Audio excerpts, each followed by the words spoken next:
Praise Lord, जय मसीह की। मैं स्टैनली मैकवान, मेरे YouTube channel Hindi Gujarati Bible study में आपका स्वागत है। मेरे चैनल को आज अभी इसी वक्त आप सब्सक्राइब कर लीजिए और परमेश्वर के ज्ञान में आप बढ़ते जाओ। क्लेश काल पहले आएगा या प्रभु यीशु का दूसरा आगमन पहले होगा? क्या प्रभु यीशु का आगमन एंटीक्राइस्ट से पहले होगा या एंटीक्राइस्ट के राज के आधे में होगा या एंटीक्राइस्ट के राज के बाद में होगा? रैप्चर कब होगा? क्या क्लेश काल से पहले या क्लेश काल के बाद या क्लेश काल के आधे में रैप्चर हो जाएगा? प्रभु यीशु का चोर की तरह आना क्या है? चोर की तरह आना, उसका मतलब क्या होता है? क्या प्रभु यीशु दूसरी बार आएंगे, उसके बाद तीसरी बार भी आएंगे? ये सारे सवालों के जवाब इस वीडियो के अंदर। पूरा देखो, अंत तक देखो।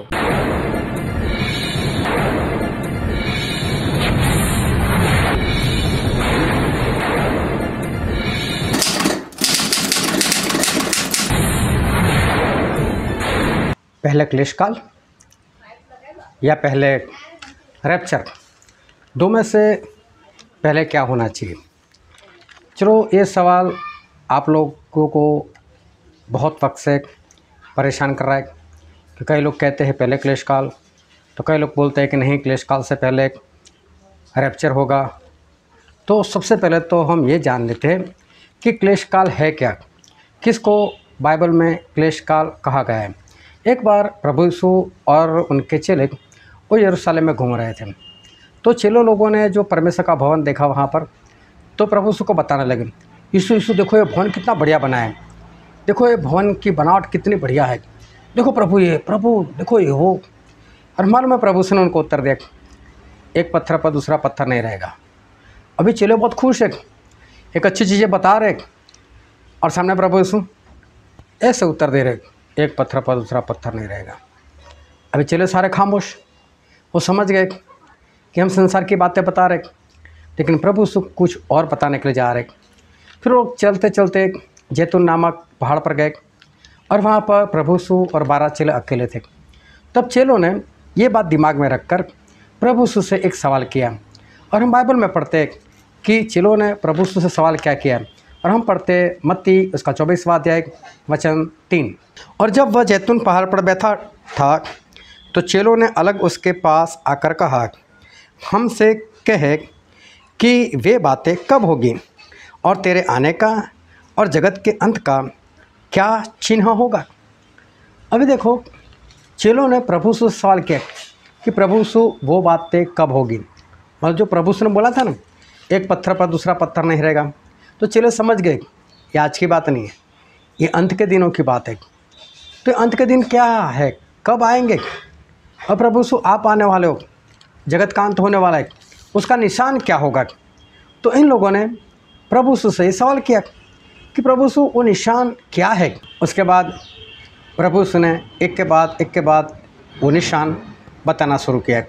और मैं भी आपको पढ़कर बताता हूँ, मत्ती 24 और उसका 4 से लेकर 14 वचन तक। यीशु ने उनको उत्तर दिया, सावधान रहो, कोई तुम्हें न भरमाने पाए। सबसे पहले जो अंतिम दिनों के निशान है, प्रभु यीशु के आने के जो निशान है, उन निशान में सबसे पहले प्रभु यीशु ने ऐसा कहा, देखो तुम्हें कोई भरमाने ना पाए। क्यों प्रभु यीशु ने ऐसा कहा? और आगे पढ़ते, क्योंकि बहुत से ऐसे होंगे जो मेरे नाम से आकर कहेंगे कि मैं मसीह हूँ, और बहुतों को भरमाएंगे। यहाँ पर लिखा है बहुत से लोग ऐसे होंगे, कम नहीं, बहुत से लोग ऐसे होंगे। प्रभु यीशु बोलते वो ऐसा कहेंगे मैं मसीह हूँ, और ऐसा लिखा है बहुतों को भरमाएंगे। इसका मतलब अंतिम वक्त में भरमाने वाले बहुत, और जो भरमा जाएंगे वो भी बहुत। मैं सीधी सी बात आपसे करना चाहता हूँ कि इसका मतलब ये है कि जहाँ पर भीड़ है, ज़्यादा लोग हैं, वो सारे भरमाए गए हुए लोग, इतना समझ लें। यही प्रभु यीशु कहना चाहते थे। फिर आगे पढ़ते, तुम लड़ाइयों और लड़ाइयों की चर्चा सुनोगे, देखो घबरा ना जाना, क्योंकि इनका होना अवश्य है, परंतु उस समय अंत न होगा। फिर लड़ाइयाँ होगी, लड़ाई की बातें होगी, चर्चा होगी, अफवाहें आएगी, ये सब होगा। आज ये सब कुछ चल ही रहा है। Russia, Ukraine, Israel, Hamas, Israel, Palestine, Israel, Lebanon, Israel, Iran, America, Iran, ये सब कुछ चल ही रहा है। कुछ अफवाहें भी आ रही है, चल भी रहा है। जो अंत के निशान हैं वो सब कुछ चल रहे। फिर आगे पढ़ते, क्योंकि जाति पर जाति और राज्य पर राज्य चढ़ाई करेगा और जगह जगह अकाल पड़ेंगे और धरती कंप होंगे। परमेश्वर बोलते अकाल भी पड़ेंगे, धरती कंप भी होंगे। फिर आगे पढ़ते हैं, ये सब बातें पीड़ाओं का आरंभ होगी, मतलब जो शुरुआत है। फिर आगे लिखा है, तब वे क्लेश दिलाने के लिए तुम्हें पकड़वाएंगे और तुम्हें मार डालेंगे और मेरे नाम के कारण सब जातियों के लोग तुमसे बैर रखेंगे। देखो, चेलों ने पूछा आपके आने के निशान और इस दुनिया के अंत के निशान क्या है। उसमें एक निशान ये आया, क्लेश। क्लेश दिलाने के लिए तुम्हें पकड़वाएंगे, तुम्हें मार डालेंगे और मेरे नाम के कारण सब जातियों के लोग, मतलब एक मसीही लोग एक और, बाकी सारी जातियाँ एक और, वो सभी लोग आपसे बैर रखेंगे। फिर लिखा है, तब बहुत तेरे ठोकर खाएंगे और एक दूसरे से बैर रखेंगे और बहुत से झूठे भविष्यवक्ता उठ खड़े होंगे और बहुतों को भरमाएंगे और अधर्म के बढ़ने से बहुतों का प्रेम ठंडा हो जाएगा, परंतु जो अंत तक धीरज धरे रहेगा उसी का उद्धार होगा। और राज्य का यह सुसमाचार सारे जगत में प्रचार किया जाएगा कि सब जातियों पर गवाही हो, तब अंत आ जाएगा। तो प्रभु उसने पहले सिंपल सी बात बताई, धरती कंप हो गए, सारी जातियाँ मसीह के लोगों से बैर रखेंगे, आपको पकड़वाएंगे, मार डालेंगे, क्लेश के दिन, मतलब क्लेश आ गया, क्लेश की बात की। लेकिन अभी तक प्रभु यीशु के आने की बात नहीं आई।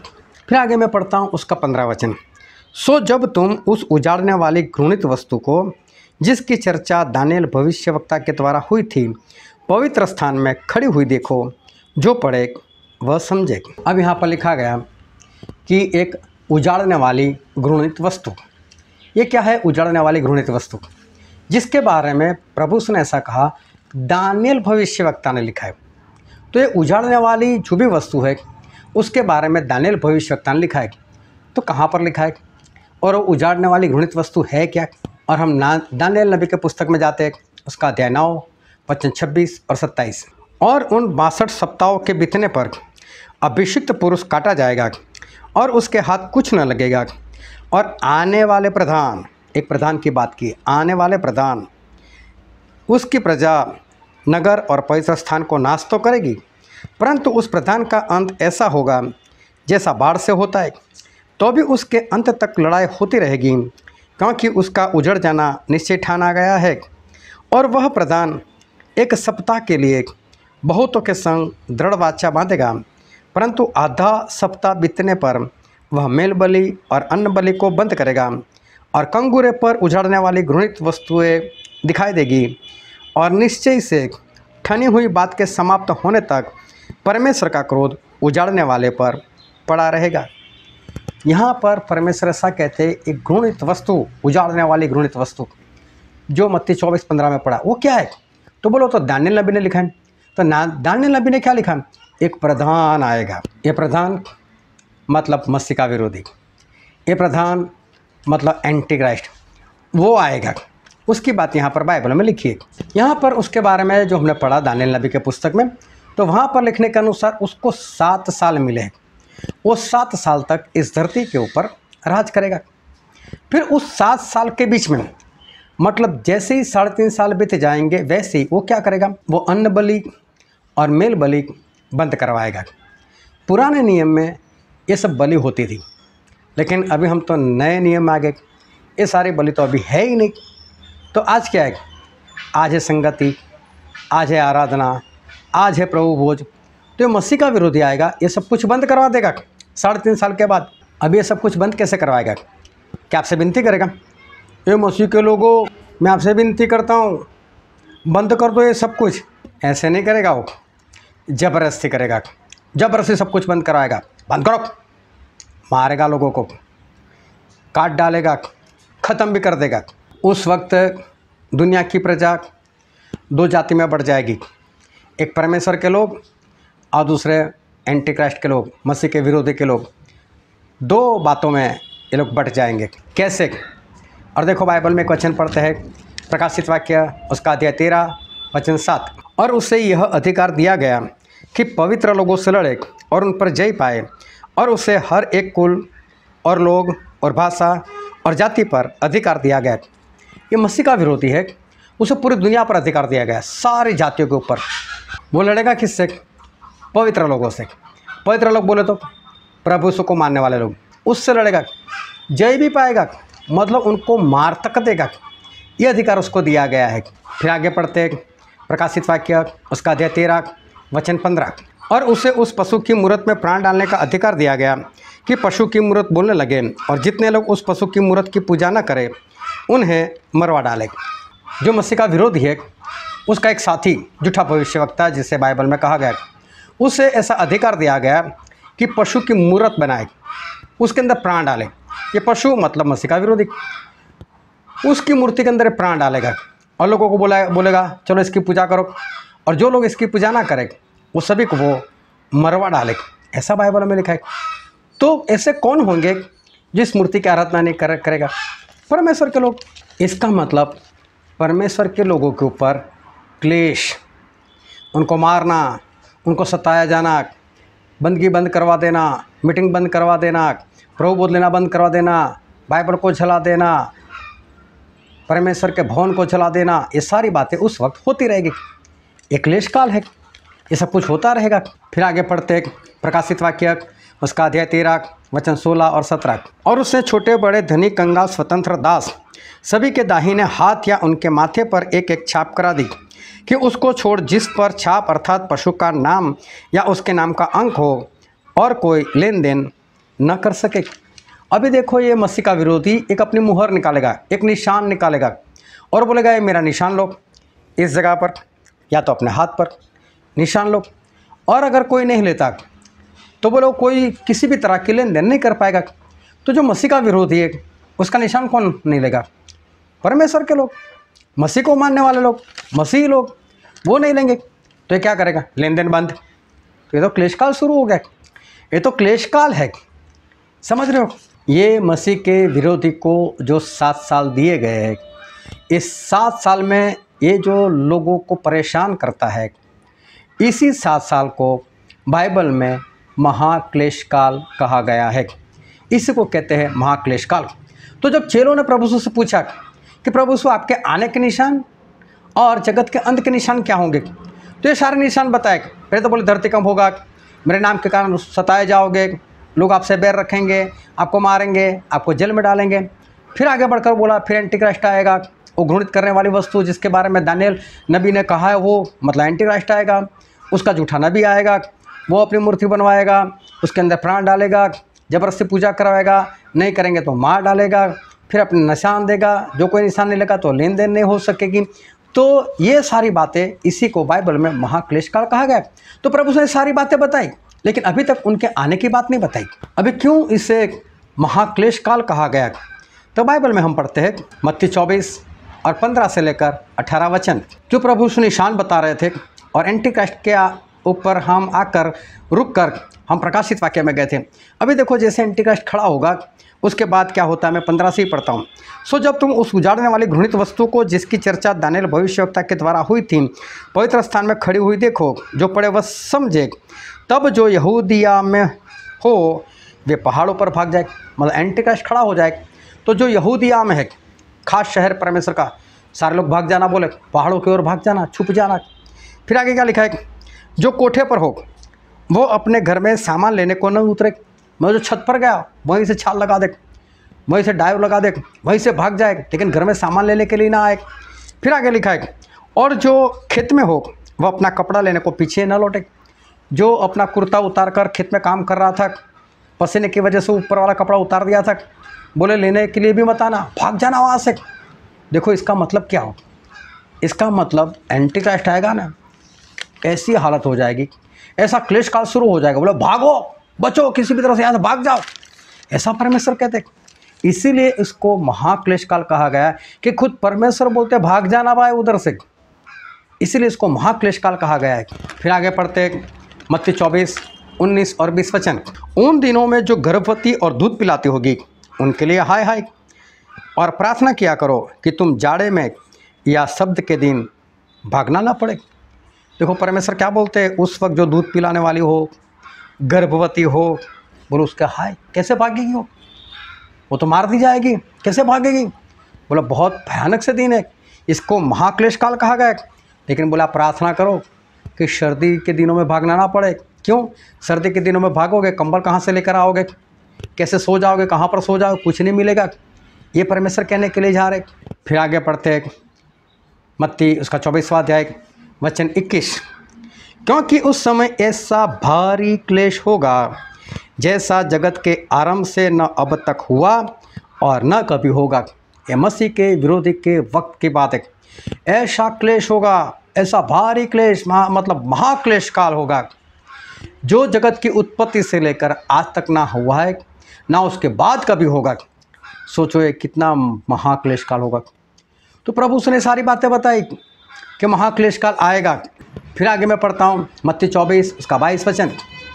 और यदि वे दिन घटाए न जाते तो कोई प्राणी न बचता, परंतु चुने हुए के कारण वे दिन घटाए जाएंगे। प्रभु से ऐसा बोलते हैं कि अगर वो दिन में कम ना करता, मतलब जो 7 साल दिए परमेश्वर उसको कम कर देंगे। अभी कितना कम करेंगे वो नहीं बताया, कैसे कम करेंगे वो नहीं बताया, लेकिन बोलो चुने हुए लोगों के कारण कम किया गया। क्यों? चुने हुए लोग भी नाश हो जाते।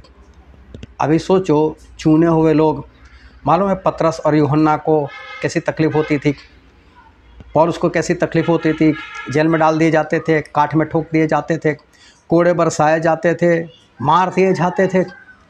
ये क्लेश कुछ भी नहीं, फिर भी वो लोग बने रहे थे ना। लेकिन एंटी क्राइस्ट के वक्त, मसीह के विरोधी के वक्त ऐसा महाक्लेश होगा, ऐसा भारी क्लेश होगा कि चुने हुए लोग भी नाश हो सकते। इस कारण प्रभु से बोलते हैं कि मैं वो दिन कम कर दूंगा। सोचो कितना भारी क्लेश होगा। और चुने हुए लोग उस वक्त है क्लेश में, उनके कारण ये क्लेश काल का वक्त कम कर दिया जाएगा। अगर चुने हुए लोग वहाँ पर ना होते तो परमेश्वर ऐसा बोलते कि वो भी ना बचते, उन्हीं के कारण ये दिन कम किए जाएंगे। इसका मतलब महाक्लेश काल में परमेश्वर के चुने हुए लोग हैं। और फिर आगे पढ़ते हैं मत्ती 24 उसका 23 और 24।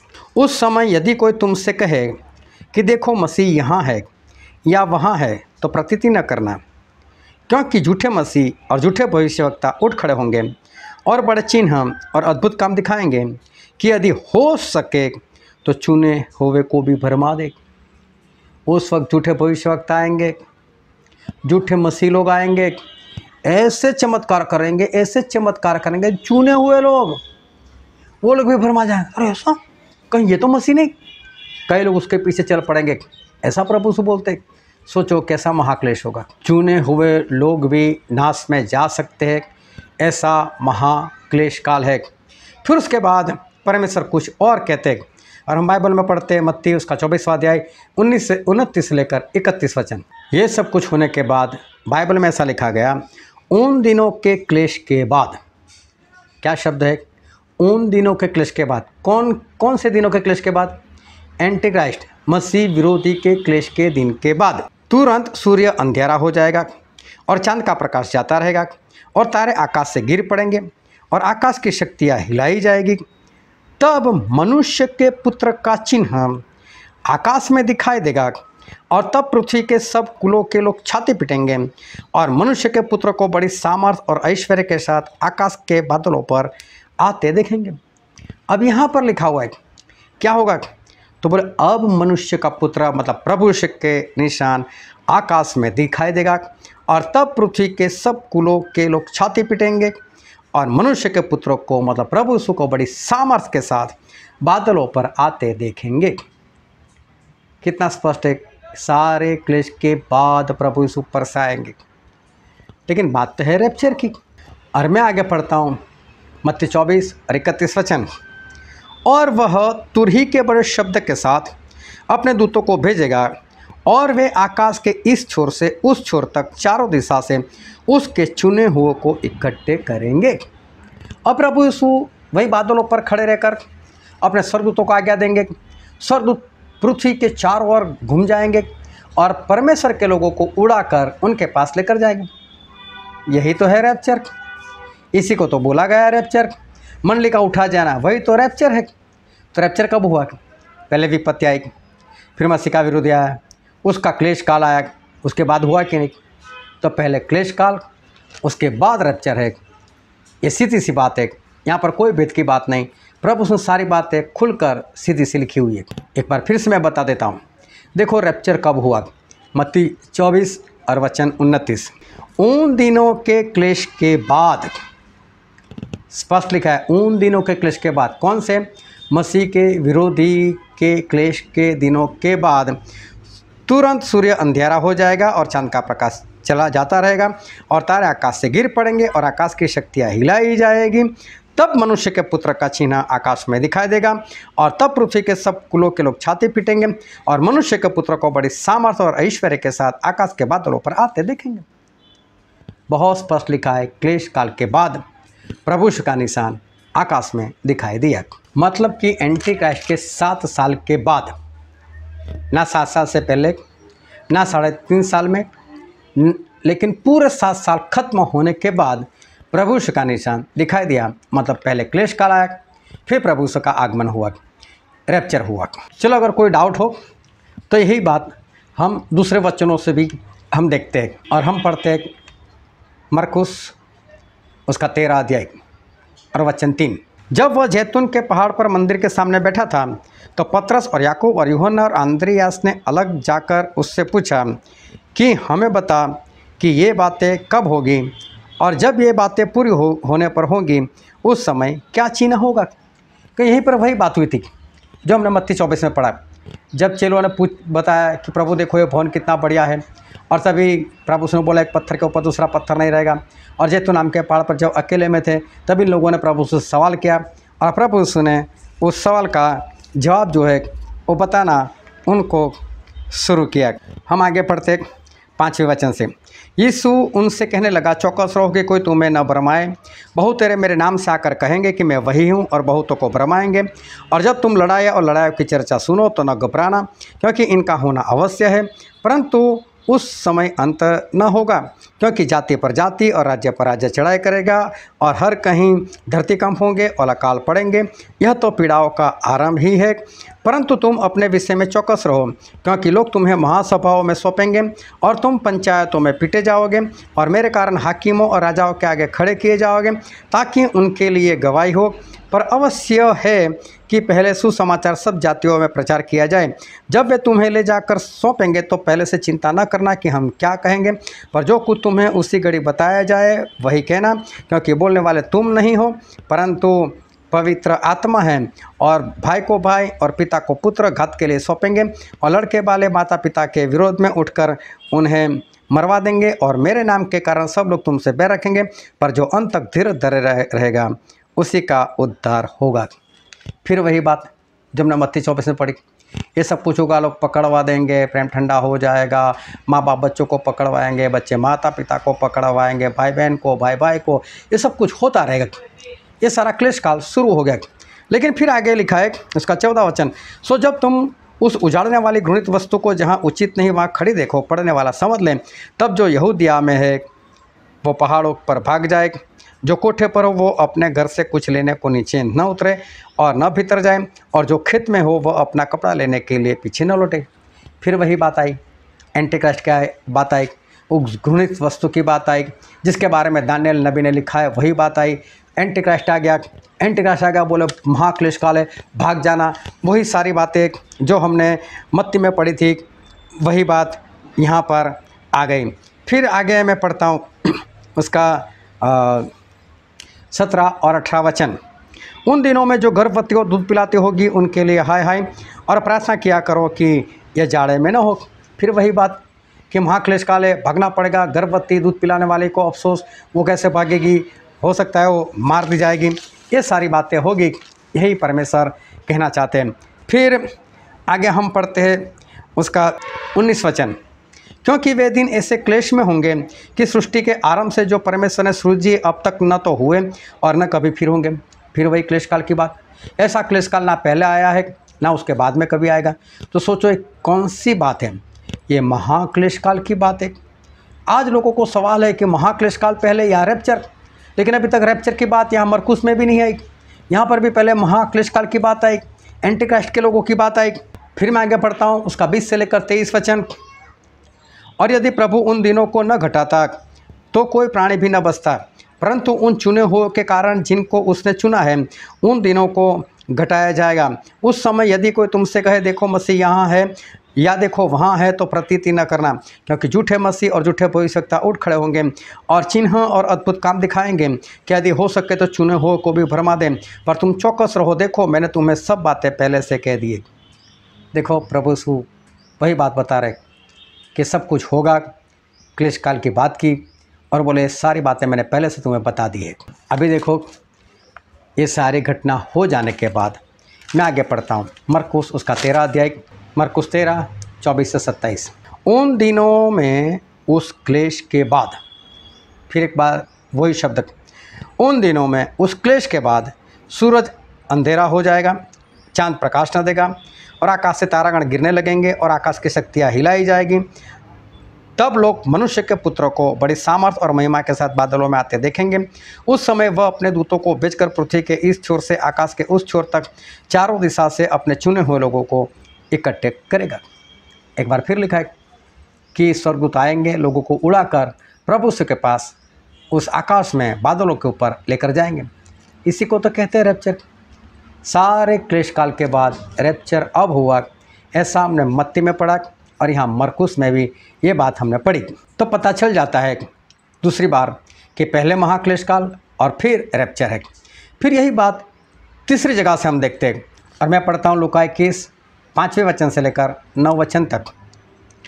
जब कितने लोग मंदिर के विषय में कह रहे थे कि वह कैसे सुंदर पत्थरों और भेंट की वस्तुओं से संवारा गया है, तो उसने कहा वे दिन आएंगे जिनमें यह सब तो तुम देखते हो, उनमें से यहाँ किसी पत्थर पर पत्थर भी न छूटेगा जो ढाया न जाएगा। उन्होंने उससे पूछा, हे गुरु यह सब कब होगा और ये बातें जब पूरी होने पर होगी तो उस समय क्या चिन्ह होगा? उसने उससे कहा, चौकस रहो कि भरमाए न जाओ, क्योंकि बहुत तेरे मेरे नाम से आकर कहेंगे कि मैं वही हूँ, और यह भी कि समय निकट आ पहुँचा है। तुम उनके पीछे न चले जाना, और जब तुम लड़ाइयों और बलवों की चर्चा सुनो तो घबरा न जाना, क्योंकि इनका पहले होना अवश्य है, परंतु उस समय तुरंत अंत न होगा। फिर वही बात, एक बात फिर प्रभु से वही बातें बता रहे, और ये बात लूका में भी लिखी है और लूका में हम पढ़ भी रहे। फिर क्लेश की बात यहाँ पर प्रभु ने बताना शुरू कर दिया। फिर आगे मैं पढ़ता हूँ उसका 10 वचन से लेकर 18 वचन। तब उसने उनसे कहा कि जाति पर जाति और राज्य पर राज्य चढ़ाई करेगा और बड़े बड़े धरतीकंप होंगे और जगह जगह अकाल और मरिया पड़ेगी और आकाश में भयंकर बातें और बड़े बड़े चिन्ह प्रकट होंगे। परंतु इन सब बातों से पहले वे मेरे नाम के कारण तुम्हें पकड़ेंगे और सताए जाएंगे और पंचायतों में सौंपेंगे और बंदी गृह में डलवाएंगे और राजाओं और हाकिमों के सामने ले जाएंगे, पर यह तुम्हारे लिए गवाही देने का अवसर हो जाएगा। इसलिए अपने मन में ठान रखो कि हम पहले से उत्तर देने की चिंता न करेंगे, क्योंकि मैं तुम्हें ऐसा बोल और बुद्धि दूंगा कि तुम्हारे सब विरोधी सामना या खंडन न कर सकेंगे, और तुम्हारे माता पिता और भाई और कुटुंब और मित्र भी तुम्हें पकड़वाएंगे, यहाँ तक कि तुम में से कितनों को मरवा डालेंगे, और मेरे नाम के कारण सब लोग तुमसे बैर रखेंगे, परंतु तुम्हारे सिर का एक बाल भी बांका न होगा। अपने धीरज से तुम अपने प्राणों को बचा कर रखोगे। एक बार फिर लिखा है ये सारा कुछ होगा, मित्र पकड़वा देगा, माता पिता पकड़वा देंगे, बच्चे पकड़वा देंगे, मतलब क्लेश काल की बात है। ये सारी बातें प्रभु ने बताई कि ऐसा होने वाला है। फिर आगे मैं पढ़ता हूँ उसका 20 से लेकर 26 वचन तक। जब तुम यरूशलेम को सेनाओं से घिरा हुआ देखो तो जान लेना कि उसका उजड़ जाना निकट है। तब जो यहूदिया में हो वह पहाड़ों पर भाग जाए, और जो यरूशलेम के भीतर हो वे बाहर निकल जाए, और जो गाँवों में है वो उसमें न जाए, क्योंकि यह पलटा लेने के ऐसे दिन होंगे जिनमें लिखी हुई सब बातें पूरी हो जाएंगी। उन दिनों में जो गर्भवती और दूध पिलाती होंगी उनके लिए हाय हाय, क्योंकि देश में बड़ा क्लेश और इन लोगों पर बड़ी आपत्ति होगी। वे तलवार के कोर हो जाएंगे और सब देशों में लोगों को बंधुआए होकर पहुंचाए जाएंगे, और जब तक अन्य जातियों का समय पूरा ना हो तब तक यरूशलेम अन्य जातियों से रौंदा जाएगा। एक बार फिर क्लेश की बात, और अन्य जाति मतलब मसीह का विरोधी वो भी आ जाएगा और लोगों को रौंद देगा। ये बात आ गई सामने। फिर प्रभु से वही बातें बताए, महाक्लेश होगा, भारी विपत्ति होगी, भाग जाना, ये वो, वही जो हमने मत्ती 24 में पढ़ा, वही हमने जो मरकुस 13 में पढ़ा, वही लूका 21 में एक बार फिर लूका लिख रहे। फिर आगे मैं पढ़ता हूँ, और सूरज और चांद और तारों में चिन्ह दिखाई देंगे, और पृथ्वी पर देश देश के लोगों को संकट होगा, क्योंकि वे समुद्र के गरजने और लहरों के कोलाहल से घबरा जाएंगे, और भय के कारण और संसार पर आने वाली घटनाओं की बाट देखते देखते लोगों के जी में जी नहीं रहेगा, क्योंकि आकाश की शक्तियाँ हिलाई जाएगी। ये सारी बातें जो पहले हमने पढ़ी वही एक बार फिर से यहाँ पर लिखी हुई। फिर आगे हम पढ़ते उसका 27 वचन, तब वे मनुष्य के पुत्र को सामर्थ्य और बड़ी महिमा के साथ बादल पर आते देखेंगे। अब रैप्चर होने वाला है, अब प्रभु यीशु आए। कितनी बड़ी बात है कि पहले क्लेश काल और उसके बाद में ही रैप्चर। ये तीसरी जगह से हमने देखा है, तो किसी के धोखे में मत आना। पहले महाक्लेश काल ही होगा, उसमें पवित्र लोग, परमेश्वर के लोग होंगे ही होंगे, उसके बाद ही प्रभु यीशु दिखाई देंगे, उसके बाद ही रैप्चर होगा। तो ना क्लेश काल के पहले रैप्चर है, ना क्लेश काल के बीच में रैप्चर है, रैप्चर क्लेश काल के बाद ही है। हर बार लिखा है। एक बार फिर से मैं एक वचन पढ़ता हूँ, मत्ती 24 और 29। उन दिनों के क्लेश के बाद तुरंत सूर्य अंधेरा हो जाएगा और चांद का प्रकाश जाता रहेगा। यहाँ पर लिखा है उन दिनों के क्लेश के बाद की बात है। फिर यही बात हम मरकुस में पढ़ते हैं, मरकुस 13 और 24। उन दिनों में उस क्लेश के बाद सूरज अंधेरा हो जाएगा और चांद प्रकाश न देगा। फिर लिखा है क्लेश के बाद, क्लेश के बाद प्रभु यीशु के आने की बात कर रहे, रैप्चर की बात करें, क्लेश के बाद। फिर लूका 21 और 27 में तीसरी बार पढ़ते, तब वे मनुष्य के पुत्र को सामर्थ और बड़ी महिमा के साथ बादल पर आते देखेंगे। एक बार फिर यहाँ पर लिखा है वो क्लेश के बाद, उसके बाद ही प्रभु यीशु को देखेंगे। चलो मैं आपकी तसल्ली के लिए एक वचन और भी बताता हूँ, जो दूसरा थिस्सलुनीकी उसका 2 अध्याय 1 से 3 वचन। हे भाइयों, अब हम अपने प्रभु यीशु मसीह के आने और उसके पास अपने इकट्ठे होने के विषय में तुमसे विनती करते हैं कि किसी आत्मा या वचन या पत्र के द्वारा, जो कि मानो हमारी ओर से हो, यह समझकर कि प्रभु का दिन आ पहुँचाए, तुम्हारा मन अचानक अस्थिर न हो जाए और न तुम घबराओ। किसी रीति से किसी के धोखे में न आना, क्योंकि वह दिन न आएगा जब तक धर्म का त्याग न हो ले और वह पाप का पुरुष अर्थात विनाश का पुत्र प्रकट ना हो। यहाँ पर बहुत स्पष्ट लिखा है। पौलुस कहते हैं मैं तुम्हें विनती करता हूँ कि हमें प्रभु से के पास इकट्ठा होना है, लेकिन किसी के धोखे में मत आना। क्यों? बोले ना हमारे पत्र से, ना किसी के वचन से धोखे में आना। क्यों? क्योंकि बोले वो दिन तब तक नहीं आएगा जब तक पाप का पुरुष अर्थात विनाश का पुत्र प्रकट ना हो। ये पाप का पुरुष कौन? मसीह का विरोधी, एंटी क्राइस्ट। ये विनाश का पुत्र कौन? मसीह का विरोधी, एंटी क्राइस्ट। जब तक वो प्रकट ना हो तब तक प्रभु यीशु का आगमन मतलब रैप्चर नहीं होगा। कितना स्पष्ट लिखा है।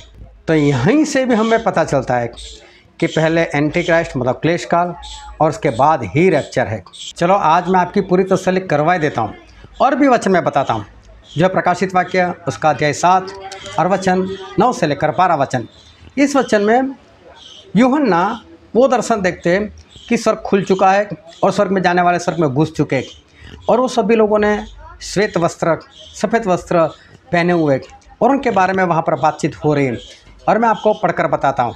इसके बाद मैंने दृष्टि की और देखो, हर एक जाति और कुल और लोग और भाषा में से एक ऐसी बड़ी भीड़ जिसे कोई गिन नहीं सकता था, श्वेत वस्त्र पहने और अपने हाथों में खजूर की डालियाँ लिए हुए सिंहासन के सामने और मेमने के सामने खड़ी है, और बड़े शब्द से पुकार कर कहती है कि उद्धार के लिए हमारे परमेश्वर का जो सिंहासन पर बैठा है और मेमने का जय जयकार हो। मतलब हमारा उद्धार हो चुका है, हम स्वर्ग में आ चुके। इसके लिए परमेश्वर का बहुत धन्यवाद, मेमना वाला प्रभु का भी धन्यवाद। फिर आगे लिखा है और सारे स्वर्गदूत उस सिंहासन और प्राचीनों और चारों प्राणियों के चारों ओर खड़े हैं। फिर वे सिंहासन के सामने मुँह के बल गिर पड़े और परमेश्वर को दंडवत करके कहा, आमीन। हमारे परमेश्वर की स्तुति और महिमा और ज्ञान और धन्यवाद और आदर और सामर्थ और शक्ति युगानुयुग बनी रहे, आमीन। ये सभी लोग जो स्वर्ग में चले गए, उद्धार हो गया, वो सभी परमेश्वर का धन्यवाद करते हैं। वहाँ वो प्राचीन लोग भी बैठे हुए और उन्हें सभी को देखते हैं। सारे सभी देशों में से आए हुए हैं, सभी कुल से लोगों से है, सभी जाति के लोगों में से है, और बहुत बड़ी भीड़ ये यूहन्ना देखते।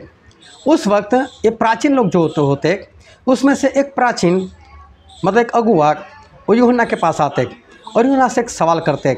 और हम आगे पढ़ते हैं इस पर प्राचीनों में से एक ने मुझसे कहा, ये श्वेत वस्त्र पहने हुए कौन है और कहाँ से आए? उसमें से एक ने यूहन्ना को पूछा कि यूहन्ना, ये जो श्वेत वस्त्र पहने इतनी बड़ी भीड़ है, कौन है, कहाँ से आए? अब यूहन्ना को क्या मालूम, यूहन्ना तो दर्शन देख रहे। फिर वही प्राचीन यूहन्ना से आगे बात करते और बाइबल में पढ़ते, मैंने उससे कहा, हे स्वामी तू ही जानता है। उससे मुझसे कहा, ये वे हैं जो उस बड़े क्लेश में से निकल कर आए हैं। उन्होंने अपने अपने वस्त्र मेमने के लोहू में धोकर श्वेत किए। क्या बोला? वो लोग बड़े क्लेश में से आए, महाक्लेश में। तो स्वर्ग में जाने वाले कैसे गए? क्लेश से गुजर कर गए। बरमान में मत आना किसी के, पहले क्लेश काल है, उसके बाद ही आपका उद्धार है, रैप्चर है, उसके बाद ही स्वर्ग जा सकते हो। क्लेश काल तो पहले ही है। चलो एक वचन मैं आपको और भी बताता हूँ, जो प्रकाशित वाक्य उसका अध्याय 2 वचन 10, जो दुख तुझको झेलने होंगे उनसे मत डर, क्योंकि देखो शैतान तुम में से कितनों को जेल खाने में डालने पर है, ताकि तुम परखे जाओ, और तुम्हें 10 दिन तक क्लेश उठाना होगा। प्राण देने तक विश्वासी रहे तो मैं तुझे जीवन का मुकुट दूंगा। यहाँ पर स्पष्ट लिखा है कि प्राण देने तक विश्वासी रहे, तुम्हें क्लेश उठाना पड़ेगा। क्लेश तो है, मर जाओ तब तक विश्वासी बने रहो। क्लेश तो है, यहाँ पर भी लिखा है कि पहले क्लेश काल है। चलो और भी वचन आज पूरी तसल्ली कर ही देते हैं, मैं बताता हूँ आपको। पहला कुरिन्थी इसका 15 अध्याय और वचन 20 से लेकर 23 तक। परंतु सचमुच मसीह मुर्दों में से जी उठाए, और जो सो गए उनमें पहला फल हुआ।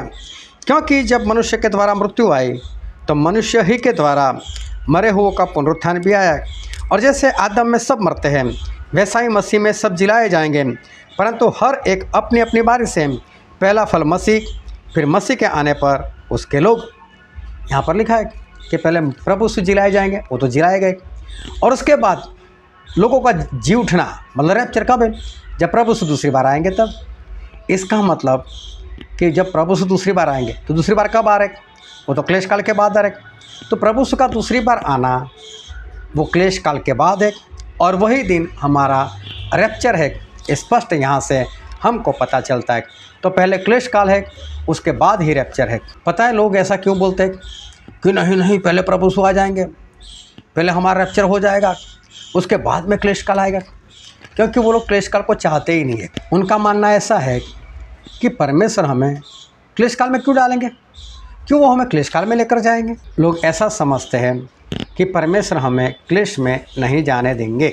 परमेश्वर तो भले है, वो हम पर क्यों क्लेश काल आने देंगे? वो तो अच्छे हैं, वो तो हमको शांति देने वाले हैं। बात सही है, परमेश्वर सही में शांति देने वाले ही परमेश्वर। लेकिन फिर भी क्लेश काल क्यों? परमेश्वर सही में उस वक्त करेंगे क्या? परमेश्वर सही में क्या करना चाहते हैं? देखो एक वचन मैं पढ़ता हूँ, प्रकाशित वाक्य उसका अध्याय 3 वचन 10। तूने मेरे धीरज के वचन को थामा है, इसलिए मैं भी तुझे परीक्षा के उस समय, मतलब क्लेश के उस समय बचा रखूँगा, जो पृथ्वी पर रहने वालों के परखने के लिए सारे संसार पर आने वाला है। और जो क्लेश आने वाला है, महाक्लेश आने वाला है, परमेश्वर बोलते तू धीरज धरता है ना, मेरे पीछे चलता है ना, तो मैं भी, प्रभु से कहते हैं, मैं भी तुझे उस क्लेश के दिन से बचाऊंगा। तो परमेश्वर में क्लेश के दिन से बचाएंगे। तो कई लोग इसका गलत मतलब निकालते हैं कि क्लेश के दिन से बचाऊंगा मतलब क्या? तो बोले जब जल प्रलय आया था तो उससे पहले नूह को हटा लिया था ना, उसके बाद में जल प्रलय आया था ना, मतलब परमेश्वर हमको पहले हटा लेंगे, उसके बाद क्लेश काल आएंगे। फिर कई लोग क्या समझते हैं कि लूत को आग आने से पहले हटा दिया था ना, बाद में आग आई थी, परमेश्वर हमको भी पहले हटा देंगे, उसके बाद ये क्लेश काल आएगा। कई लोगों का मानना ऐसा है, समझना ऐसा है, जो कि सरासर गलत है। कैसे? नूह जल प्रलय में थे, बात इतनी थी वो सेफ जगह पर थे। क्या जल प्रलय के पानी में क्या नूह नहीं थे? जहाज में थे, लेकिन जल प्रलय में ही थे। बरसात वहाँ पर थी कि नहीं? उनके जहाज के ऊपर बरसात हो रही थी कि नहीं? बस इतना कि क्लेश काल में परमेश्वर ने उनको कुछ होने नहीं दिया। मतलब कि जल प्रलय में नूह को परमेश्वर ने कुछ नहीं होने दिया। क्या लूत नहीं थे उस वक्त? आग में थे, उनको वहाँ से भगा, भाग जा, थे तो इसी धरती पर, उनके ऊपर आग नहीं गिरने दी। लेकिन ऐसा नहीं था कि परमेश्वर उसको ऊपर उठा लिया ऐसा नहीं था, उसको सिर्फ उस जगह से अलग किया था, मतलब कि एक सेफ जगह पर उनको रखा था। ऐसा ही हम सभी लोगों के साथ होगा। हम क्लेश काल में होंगे सही, लेकिन उसी क्लेश काल में हमें परमेश्वर बचाएंगे। मैं एक एग्जांपल देता हूँ। आप ऐसा बोलते हो कि परमेश्वर मुझे एक्सीडेंट से बचाए, इसका मतलब क्या? एक्सीडेंट हुआ पर आपको कुछ नहीं हुआ, इसे कहते एक्सीडेंट से बचाया। मैं बीमारी से बच गया, मुझे बीमारी आई सही, लेकिन आप उसमें मरे नहीं। तो क्लेश काल आएगा जरूर, उसमें आप नाश नहीं हो सकते। परमेश्वर आपको क्लेश काल से बचाएंगे। देखो एक वचन पढ़ता हूँ, पहला थेसलोनिकी उसका पहला अध्याय वचन 6। और तुम बड़े क्लेश में पवित्र आत्मा के आनंद के साथ वचन को मानकर हमारी और प्रभु की सी चाल चलने लगे।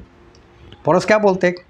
बड़े क्लेश में तुम थे, लेकिन उस क्लेश में पवित्र आत्मा के आनंद के साथ। लेकिन आपको तो परमेश्वर ने आनंद दिया था, चाहे क्लेश काल था, लेकिन आपके लिए आनंद की बात थी, आप आनंद से भरे हुए थे। और परमेश्वर की आज्ञाकारी करते वचन को मानकर आप अच्छी चाल चलने लगे।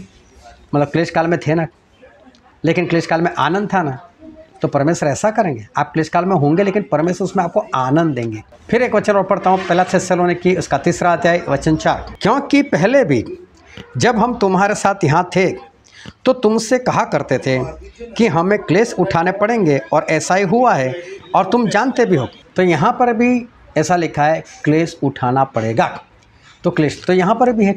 रोमन उसका 12वां अध्याय वचन भी 12। आशा में आनंदित रहो, क्लेश में स्थिर रहो, प्रार्थना में नित्य लगे रहो। क्लेश में स्थिर रहो, मतलब क्लेश होगा तभी ना, तो क्लेश तो हमारे लिए है ही है। फिर प्रेरितों के काम उसका अध्याय 14 वचन 22। और चेलों के मन को स्थिर करते रहे और यह उपदेश देते थे कि हमें बड़े क्लेश उठाकर परमेश्वर के राज्य में प्रवेश करना होगा। यहाँ पर भी लिखा है बड़े क्लेश उठाकर ही हम स्वर्ग राज्य में प्रवेश कर सकते। तो महाक्लेश काल हमारे लिए है और है ही, उसके बाद ही रैप्चर है। फिर प्रेरितों के काम उसका अध्याय 20 और वचन 23। केवल यह कि पवित्र आत्मा हर नगर में गवाही दे देकर मुझसे कहता है कि बंधन और क्लेश तेरे लिए तैयार है। पौलुस को पवित्र आत्मा हर बार बोलते थे क्लेश तेरे लिए तैयार है, और क्लेश तो है ही है, तो क्लेश में से गुजर कर ही हमें उस पार जाना है। तो परमेश्वर क्लेश तो है, लेकिन उसमें हमें बचा कर रखेंगे। तो कुछ लोग ऐसा समझते ये तो पौलुस के लिए क्लेश था, यूहन्ना के लिए क्लेश था, पतरस के लिए क्लेश था, तो क्या आप उनसे बेहतर, आप उनसे बहुत ज़्यादा ऊंचाई पर चले गए, आप ज़्यादा पवित्र आत्मा से भर गए कि आपको क्लेश नहीं होगा? क्लेश है ही है। और दूसरा तिमोथी उसका 3 अध्याय वचन 12। पर जितने मसीह यीशु में भक्ति के साथ जीवन बिताना चाहते वे सब सताए जाएंगे। सच्चाई से चलोगे ना, तो क्लेश है ही है।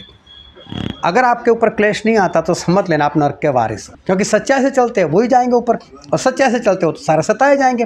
तो क्लेश तो है ही है, लेकिन कितना भी क्लेश हो उसमें से परमेश्वर हमें बचाएंगे और हम अपनी शांति देंगे।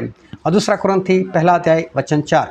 वह हमारे सब क्लेशों में शांति देता है ताकि हम उस शांति के कारण जो परमेश्वर हमें देता है उन्हें भी शांति दे सके जो किसी प्रकार के क्लेश में हो।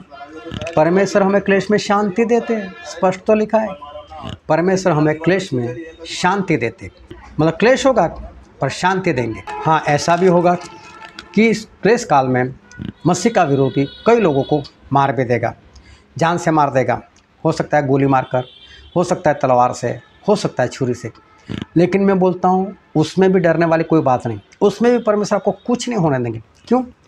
क्योंकि यशायाह 53 में ऐसा लिखा है कि परमेश्वर ने हमारे दुखों को उठाया।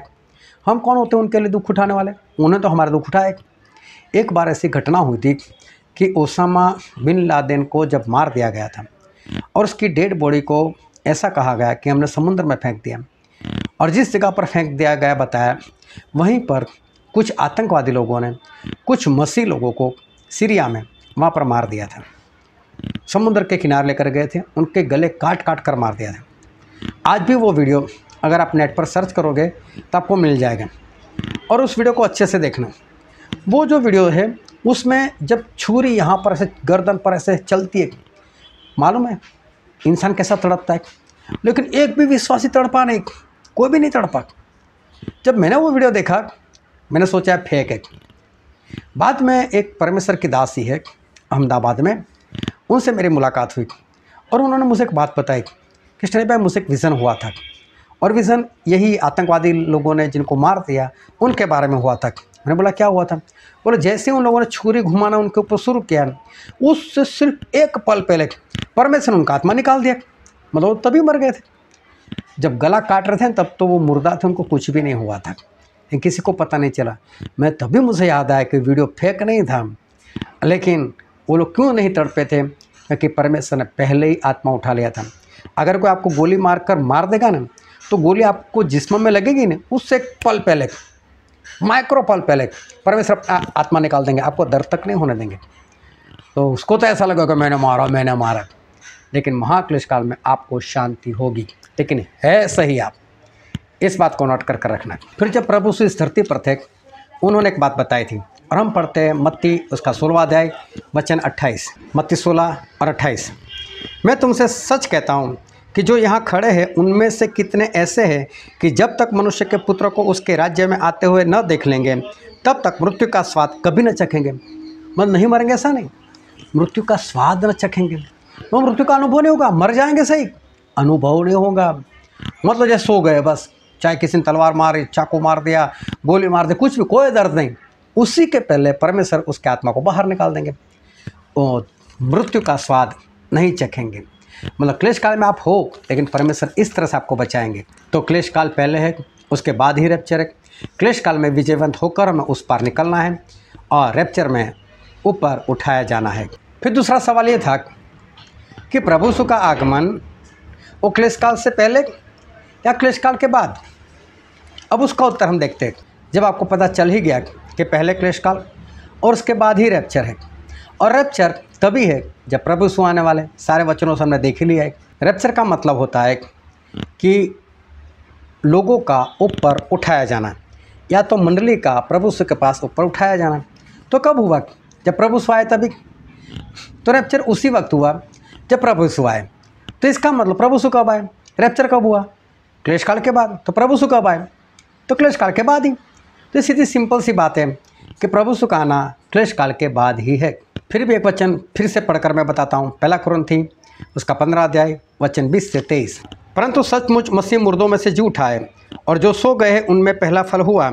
क्योंकि जब मनुष्य के द्वारा मृत्यु आए, तो मनुष्य ही के द्वारा मरे हुओं का पुनरुत्थान भी आया।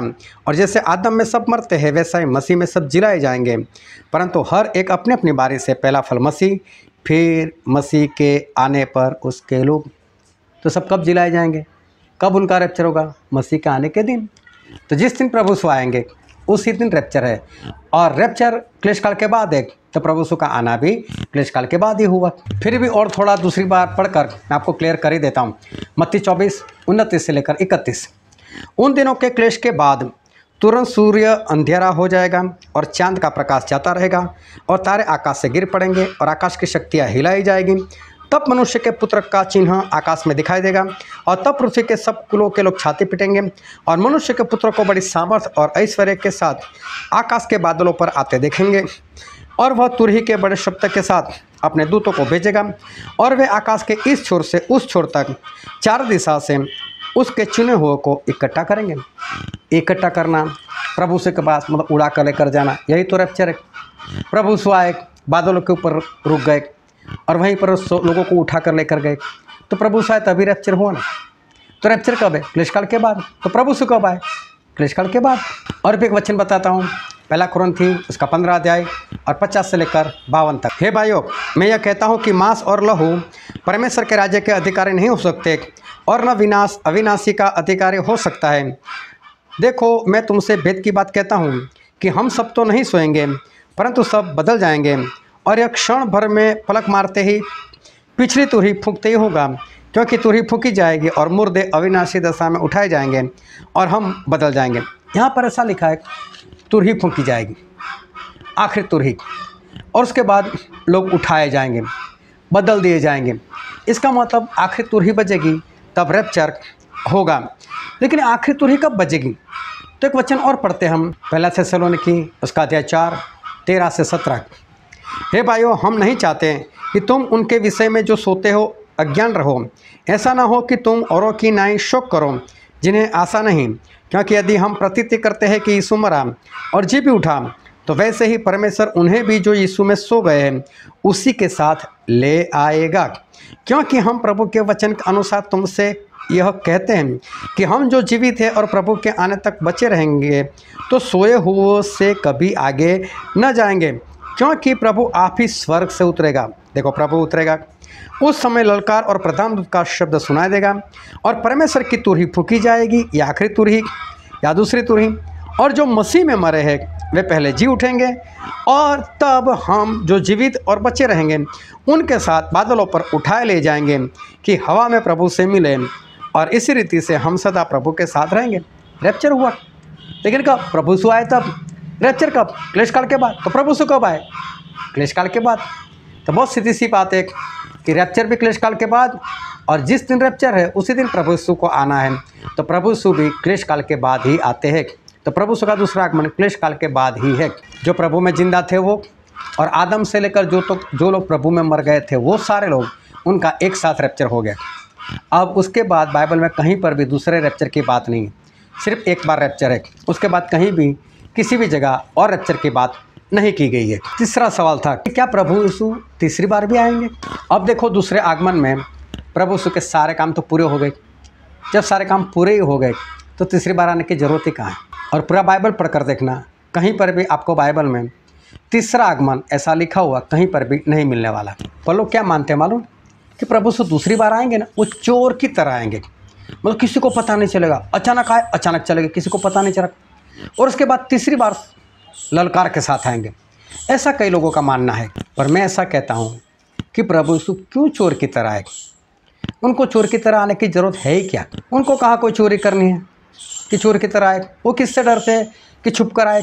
पर बाइबल में लिखा है, पहला थिस्सलुनीकी उसका अध्याय 5 वचन 1 और 2, पर हे भाइयों, इसका प्रयोजन नहीं कि समयों और कालों के विषय में तुम्हारे पास कुछ लिखा जाए, क्योंकि तुम आप ठीक जानते हो कि जैसे रात को चोर आता है वैसा ही प्रभु का दिन आने वाला है। क्या लिखा है? जैसे रात को चोर आता है वैसे ही प्रभु का दिन आने वाला है। और प्रभु यीशु का दिन ऐसा आएगा जैसे रात को चोर आता है। फिर एक वचन और पढ़ता हूँ, दूसरा पत्रस 3 अध्याय वचन 10, परंतु प्रभु का दिन चोर की नाई आ जाएगा। उस दिन आकाश बड़ी हड़हड़ाहट के शब्द से जाता रहेगा और तत्व बहुत ही तप्त होकर पिघल जाएंगे और पृथ्वी और उस पर के काम जल जाएंगे। एक बार फिर लिखा है कि प्रभु का दिन एक चोर की तरह आ जाएगा। एक बार फिर से हमने पढ़ा, लोग बोलते भी है, हमने दूसरी बार भी पढ़ा कि प्रभु का दिन चोर की तरह आएगा।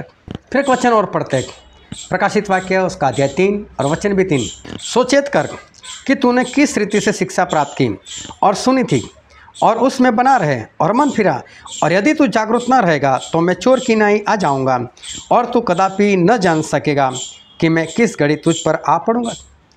बोले सचेत रहे, अगर सचेत नहीं रहेगा तो मैं चोर की नाई तेरे ऊपर आ पड़ूंगा। तो यहाँ पर भी लिखा है, प्रभु से खुद बोल रहे कि सचेत रहे तो मैं चोर की तरह आ जाऊंगा।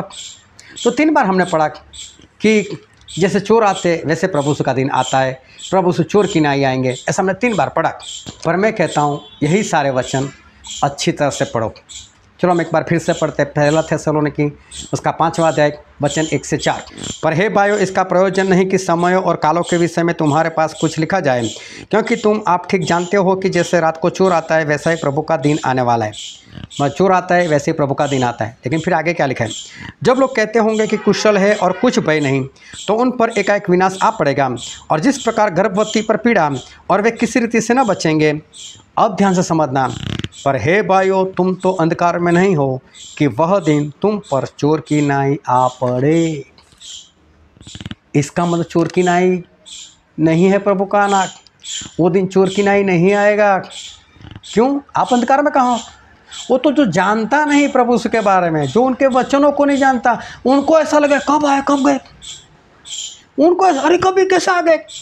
लेकिन अगर आप वचन जानते हो तो वो दिन आपके लिए चोर की तरह नहीं है। फिर दूसरा पत्रस 3:10, परंतु प्रभु का दिन चोर की नाई आ जाएगा। उस दिन, देखो जिस दिन प्रभु से आएंगे चोर की नाई, उस दिन आकाश बड़ी हड़हड़ाहट के शब्द से जाता रहेगा। मतलब आकाश में बहुत बड़ी आवाज़ होगी, हड़हड़ाहट से जाता रहेगा। तो क्या सब सोए रहेंगे? किसी को नहीं पता चलेगा। इतनी भारी आवाज़, पूरा आसमान चला जाएगा, तो क्या आवाज़ नहीं होगी? क्या लोगों को पता नहीं चलेगा? फिर क्या लिखा है, और तत्व बहुत ही तप्त होकर पिघल जाएंगे और पृथ्वी और उस पर के काम जल जाएंगे। पूरी धरती पर आग आएगी, धरती के कामों को जला दिया जाएगा। तो क्या लोग सोते ही रहेंगे? किसी को पता ही नहीं चलेगा यीशु आएंगे। अच्छे से पढ़ो, वो दिन चोर की तरह नहीं। लेकिन जिनको ये सब मालूम नहीं है, उनको ऐसा ये कैसे हो गया, ये कैसे हो गया, ये कैसे दिन आ गया, जानते उनके लिए कुछ नहीं। फिर जो प्रकाशित वाक्य हमने पढ़ा था, 3 अध्याय 3 वचन, फिर से पढ़ते। सोचेत कर कि तूने किस रीति से शिक्षा प्राप्त की और सुनी थी, और उसमें बना रहे और मन फिरा। और यदि तू जागरूक न रहेगा और तू जागता न रहेगा, तो मैं चोर की नाई आ जाऊंगा और तू कदापि न जान सकेगा। तो तू सोया रहेगा तो नहीं जान पाएगा, जागता रहेगा तो पता चलेगा ना। तो परमेश्वर ने बोला ही जागते रहो। हमारे लिए क्यों चोर की नाई आए? जो वचन नहीं जानते, जो अविश्वासी, उनके लिए चोर की नाई। सही में प्रभु चोर की नाई नहीं, वो चोर नहीं है, ना चोरी करने के लिए आ रहे हैं, ना ही उनको किसी का डर है। वो किसी के बाप से नहीं डरते, बिंदास से आएंगे, आवाज़ के साथ आएंगे, आग के साथ आएंगे, तुरही के साथ आएंगे, बड़े शब्द के साथ आएंगे, आग की ज्वाला में आएंगे, बड़े तेज के साथ आएंगे। कोई डर नहीं उनको। ये तो जो अंधकार में है ना, जिनको ये सारे वचन नहीं मालूम, उनके लिए लिखा है कि उनको ऐसा लगेगा चोर की नाई है। तो प्रभु से चोर की नाई नहीं आने वाले। तो आपको सारे सवालों के जवाब मिल गए कि पहले क्लेश काल या पहले रैप्चर, उसका जवाब मिल गया।